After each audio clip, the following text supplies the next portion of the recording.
Yeah. Something about the power in your hand when you're shifting. Oh yeah, I mean for a hot rod, it's thick. It's on a different level of interaction with the car. It's much better. So I can let everybody know you're mad. Yeah. Instead of hitting the horn, just rev it up. Yeah. Dump the clutch. Well, most Mustang owners are mad. I feel like. Well, yeah. I don't know why. We get mad at each other. I've noticed. Yeah. Driving down the road. Yeah. Well, you're probably mad because your header bolts are so hard to get to. Well, yeah. That does make you aggravated. So that's what I wanted to lead into. A couple of weeks ago now, we on a Saturday and Sunday there, we did a pretty big job. We did. We ended up. Well, first tell us why we had to do that work. Well, we had to do it because I asked nicely and I planted that seed all the time a year ago. So, but no, the exhaust was leaking into the car, and the guy that had it before me, he put header bolts on there, and he said it was he had locking header bolts, but it didn't. I think he meant thread lock is what it really looked like when I got the bolts out finally. But they were backing out, and you can't get to the ones against the firewall. You just can't. The way these header pipes are bent around, you just can't get to them. And I didn't even believe you until we got the whole K-member and front suspension and everything out of there. And yeah, they're like an Oldsmobile motor. They're on the bottom side. Yeah.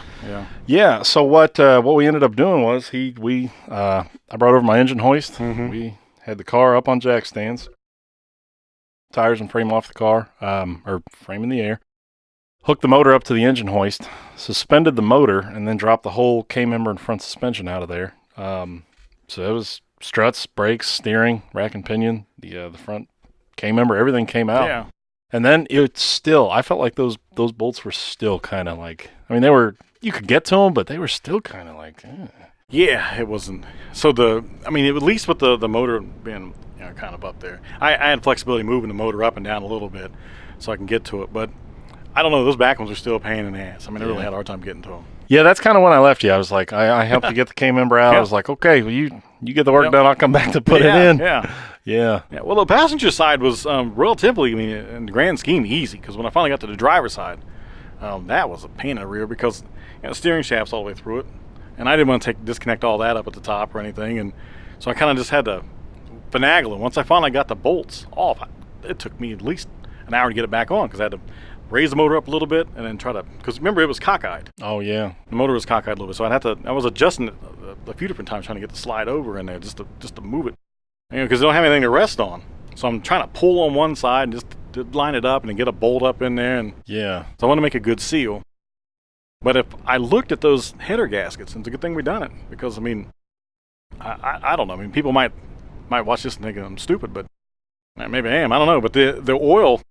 I was having that problem with the oil burning out the back of it, right? Yeah. If it idled for a long time, I was thinking it was valve stem seals because that's what I would have thought it was. But it never shot smoke on startup. I never seen smoke out the back of it on startup ever.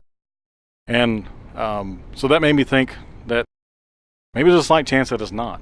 And that whole head was covered in tons of oil in different spots. Like really? Plug holes had oil in it, and the injectors holes had oil in it. I couldn't figure out where it was coming from. But then I remembered that time I did that timing chain cover replacement, and I had to take the valve cover gaskets off. And by the time I got that cover back on, and it was time to put those valve covers back on, it was hot. I think it was August or sometime. I was frustrated. I probably should have just waited. I didn't do it right. I had to hurry up, and I made every mistake in the world of putting those valve cover gaskets in there because they're supposed to be dry and just those Velcro ones just dry and set them on.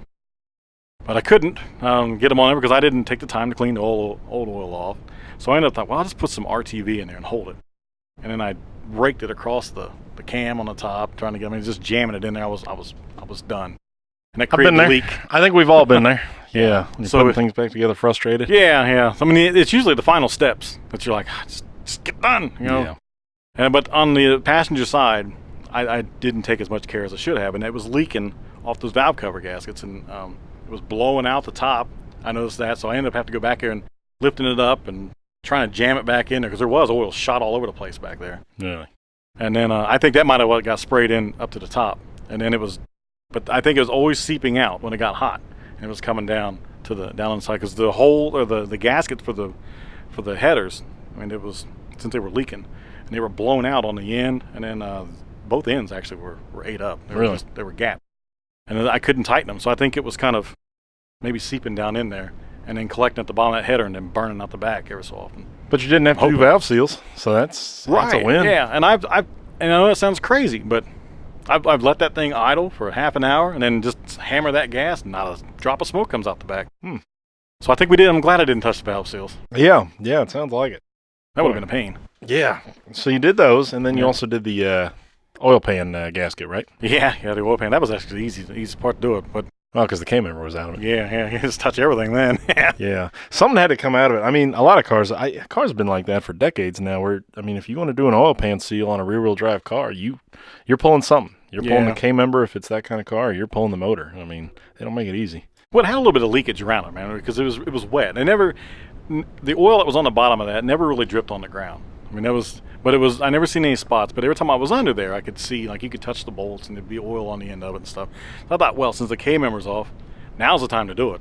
Yeah. You know, no sense in putting it back, and I see that problem, so I might as well just replace the gasket now. And it was. I mean, that was the best time to do that kind of thing, because I'm not going to come back over in 2 months and take the K member back out again. Although it was pretty easy. I mean, it wasn't. We had it out, what, 2 hours? Yeah. Well, it would have been faster if you hadn't kept feeding me beer. Well, yeah. Well, that's the payment. Yeah, I felt like I was making myself look bad. You were working. I was drowning myself in booze. That beer is 2 years old, too. See, I bought it a long time ago when I met you. Yeah, it's 2-year-old beer.